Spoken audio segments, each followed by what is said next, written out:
Gustavo Silva na área e esse é mais um vídeo nosso aqui para o canal Sociologia Antes que Acabe. Como eu já falei, o objetivo desse canal é apresentar textos, autores, teorias da sociologia e também debater temas da atualidade que estão acontecendo no nosso dia a dia através da perspectiva de vários autores clássicos contemporâneos da sociologia. E hoje eu queria falar com vocês sobre as 10 medidas anticorrupção que estão acontecendo no Brasil e sobre toda a polêmica envolvendo uma dessas medidas que foi aprovada pela Câmara dos Deputados, ainda vai passar pelo Senado, que impõe punições mais duras contra juízes, promotores e o Ministério Público e assim por diante.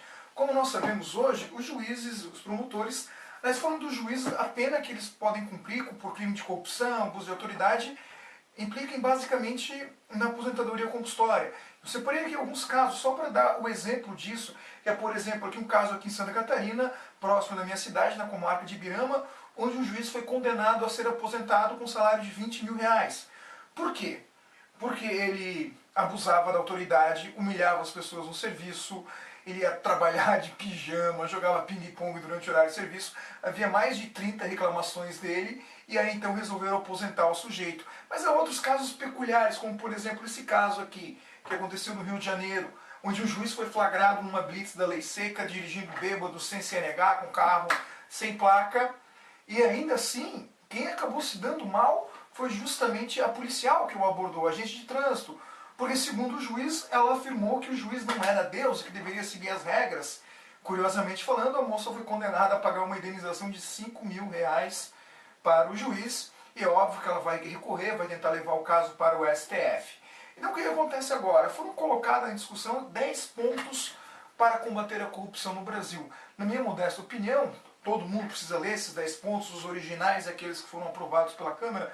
Mas o que acontece é que a magistratura como um todo, os procuradores da Lava Jato, o juiz Sérgio Moro, inclusive a Carmen Lúcia, presidente do Supremo Tribunal Federal, reclamaram de vários pontos. E muitos disseram, inclusive, que a aprovação desses 10 pontos contra a corrupção, paradoxalmente, acabaria com a Lava Jato. O principal e mais polêmico deles é esse que inclui penas mais duras para juízes que cometerem crime de abuso de autoridade. Inclusive, juízes esses poderão ser presos pelo texto da lei entre 6 meses, 2 anos e meio de prisão, caso isso aconteça.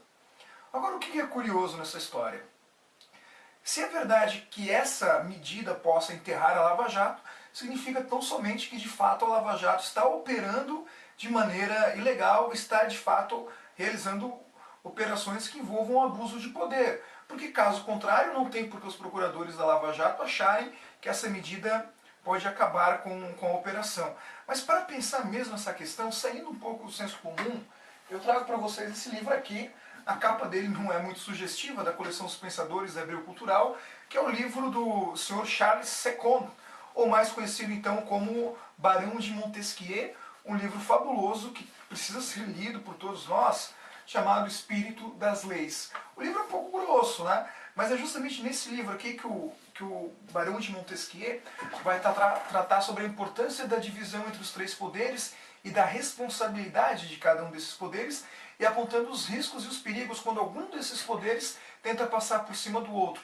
Nesse caso, cabe ao judiciário executar as leis, cabe ao legislativo criar as leis. Qualquer coisa diferente disso é perigoso para a democracia. Inclusive um capítulo muito legal, logo no capítulo 1º, perdi aqui a página, o capítulo chama Ideias Gerais desse livro.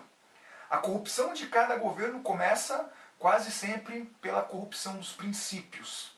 E o capítulo 2 diz da corrupção dos princípios da democracia. Ou seja, quando um poder passa por cima do outro poder, o que nós estamos vendo? A corrupção do princípio da democracia. Segue Montesquieu. Corrompe-se o espírito da democracia não somente quando se perde o espírito de igualdade, mas ainda quando se quer levar o espírito de igualdade ao extremo, procurando cada um ser igual àquele que escolheu para comandá-lo. O que isso quer dizer, gente? O livro é mais longo, a discussão é mais longa, mas significa dizer o quê? O poder judiciário não pode querer ser como o legislativo. Ao legislativo cabe a tarefa de criar as leis. Ao judiciário cabe a tarefa de fiscalizar e exigir que as leis sejam cumpridas e punir aqueles que não estão cumprindo. Portanto, não é função do judiciário criar as leis. E não é possível você admitir que numa democracia o poder judiciário configure-se como intocável. Porque era basicamente isso que as 10 medidas faziam ao poder judiciário. Transformavam os procuradores, o Ministério Público e os juízes em praticamente Deus. Não é à toa que a menina no Rio de Janeiro foi punida, foi condenada a pagar 5 mil reais de indenização porque disse que um juiz não era Deus. Mas ao ler a bronca que o judiciário fica por saber que eles podem ser punidos também por corrupção, nos dá a ideia de realmente achar que eles acreditam que são como deuses. Por isso, pessoal, muita gente criticando essa aprovação dessa lei por parte dos deputados, mas eu acho que ela exige maior reflexão. Bom, se você gostou do vídeo, clica aí, curta, compartilha e fica a dica, leia um livro do Montesquieu que ele é super importante. Um abraço a todos, valeu!